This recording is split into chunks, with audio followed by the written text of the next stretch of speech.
मोहन अपनी पत्नी मीरा से बेहद प्यार करता। शादी के कुछ साल बाद ही मीरा ने एक नन्ही सी बच्ची को जन्म दिया। अरे डॉक्टर साहब, मेरी पत्नी और मेरा बच्चा कैसा है? देखिए, माफ़ करिए पर मैं आपकी पत्नी को नहीं बचा पाया। ये सुनते ही मोहन के आंखों से आंसू बहने लगते हैं। वो जाकर जब अपनी बेटी को देखता है, अरे बाप रे, ये तो बहुत काली है और ऊपर से लड़की, मैं इसकी शादी कैसे करूँगा? मोहन वापस डॉक्टर के पास जाता है और उससे पूछता है, डॉक्टर साहब, मैं आपसे कुछ बात पूछना चाहता हूँ। अगर मैं इस बच्ची को नहीं रखना चाहता तो मुझे क्या करना होगा? माफ़ कीजिएगा पर ये सारे काम हम नहीं करते।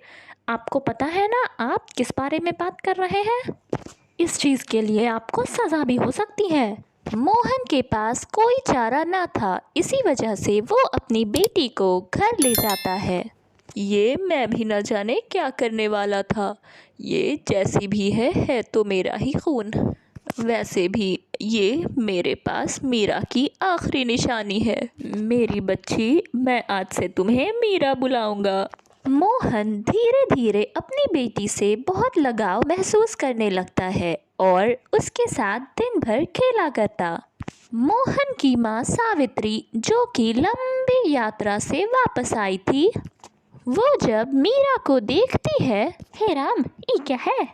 माँ, मैंने आपको बताया था ना कि ये मेरी बेटी है मीरा। मेरी पत्नी तो मुझे छोड़कर चली गई, लेकिन उसने मुझे ये आखिरी निशानी दी है। हाँ, तो ये सब इसी मनहूस का तो किया हुआ है। जिस दिन पैदा हुई उसी दिन अपनी माँ को खा गई। माँ, आप मीरा के सामने ये सारी बातें तो ना करें। तरह सावित्री मीरा से बहुत चिढ़ा करती। वो हर छोटी छोटी बात पर मीरा को डांटा करती और जब ज़्यादा गुस्से में आती तो उसे मारा भी करती। ए लड़की, जल्दी जल्दी हाथ चला। काली कलूटी होने के साथ साथ दिमाग भी काला हो गया है क्या तेरा? बेचारी मीरा ये रोज़ रोज़ के ताने सुनकर थक गई थी। बेटा, तू कब तक ऐसे ही अकेला जीवन गुजारता रहेगा? तू कहे तो मैं तेरे लिए एक सुंदर सी बहू लेकर आऊं। हाँ माँ, मैं भी इसी बारे में कुछ दिनों से सोच रहा था। इन सब चीज़ों के साथ साथ मीरा को भी माँ का साया मिल जाएगा। इसके बाद सावित्री मोहन की पल्लवी नाम की लड़की से शादी करवा देती है। शादी के 1 साल बाद ही पल्लवी एक खूबसूरत सी प्यारी सी बच्ची को जन्म देती है। अरे वाह, मेरी बच्ची कितनी सुंदर है। मोहित जी, एक तरफ इसे देखिए और एक तरफ उस मीरा की बच्ची को। है ना मेरी बेटी खूबसूरत? इस काली कलुट्टी लड़की का साया तो मैं अपनी बेटी के ऊपर कभी पड़ने नहीं दूंगी। मोहन अपनी बेटी मीरा के लिए बहुत बुरा महसूस करता है, पर वो बेचारा तो कुछ कर भी नहीं सकता था। इसी तरह दिन बीतते चले जाते हैं और एक दिन दफ्तर से घर आते वक्त मोहित का एक्सीडेंट हो जाता है और वो चल बसता है। ए मीरा की बच्ची, जल्दी जल्दी हाथ चला। तुझे एक बार में समझ में नहीं आता? अब तो तेरा बाप भी नहीं है इस दुनिया में जो तुझे मुझसे बचा लेगा। माँ, पापा नहीं है, इसीलिए मुझे आपसे कुछ बात करनी है। वो मेरे कॉलेज में एक कंपटीशन होने वाला है, मुझे उसके लिए कुछ पैसे जमा करने होंगे। तुझे मेरे चेहरे पे कहीं पागल लिखा हुआ नज़र आता है क्या? लग तो ऐसा रहा है जैसे तेरा बाप मुझे खजाना देकर मरा है। पैसा दे दीजिए। चुपचाप से हाथ चला। चंदो, मेरी प्यारी से चंदो, कहाँ है तू? ज़रा इधर तो आ।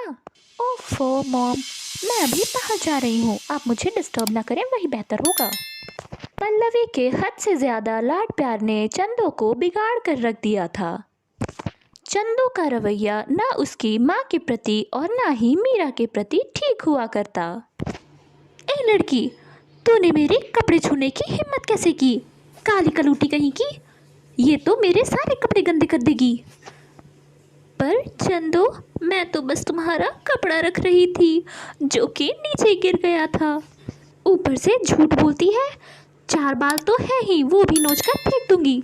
अगली बार अगर मेरे कपड़े या मेरे कुछ भी सामान छूने की हिम्मत भी की तो घर से बाहर फेंक दूंगी।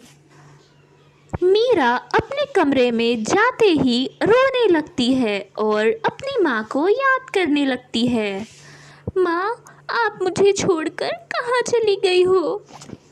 मुझे भी अपने साथ क्यों नहीं लेकर गई? मुझे इस जालिम दुनिया में क्यों छोड़ दिया, जहाँ हम जैसे लोगों की ज़िंदगी का तो कोई मकसद ही नहीं है। रोते रोते मीरा की आंख लग जाती है और वो सो जाती है। कुछ देर बाद ही मीरा अपने आप को बादलों के बीच पाती है, जहाँ उसकी माँ मीरा उसे खड़ी हुई दिखाई देती है। आप कौन हो? मेरी बच्ची, मैं तुझसे माफ़ी मांगने आई हूँ। मैं तुझे एक अच्छी ज़िंदगी नहीं दे पाई। तुझे जन्म देने के साथ ही भगवान जी ने मुझे उठा लिया था। माँ, तुम नहीं जानती कि तुम्हारे जाने के बाद लोग मुझसे कितना बुरा व्यवहार करते हैं। मैं जानती हूँ मेरी बच्ची, मैंने सब देखा है। मैं तुम्हारी ज़िंदगी बदलने आई हूँ। मीरा की माँ जैसे ही ये सारी बातें कहती है, वैसे ही मीरा खुद को बिल्कुल बदला हुआ पाती है। अब वो पहले की तरह काली बिल्कुल भी नहीं थी और ना ही उसके सर पे कम बाल थे। अब वह पहले से बहुत ज़्यादा खूबसूरत और लंबे बालों वाली हो जाती है। माँ, क्या अब सभी लोग मुझे पसंद करेंगे? हाँ मेरी बेटी, सब तुझे पसंद करेंगे। इतना कहने के बाद वो गायब हो जाती है। मीरा की आँख खुलती है तो वो अपने आप को अपने कमरे में पाती है। हाँ, ये सब क्या था? वह खुद को शीशे में देखती है तो हैरान रह जाती है, क्योंकि वो सिर्फ एक सपना नहीं बल्कि हकीकत था। अब मुझे शायद सभी लोग बहुत प्यार करेंगे। मीरा अपनी बहन चंदो के पास जाती है। हैं? ये कौन सी नई लड़की है हमारे घर में?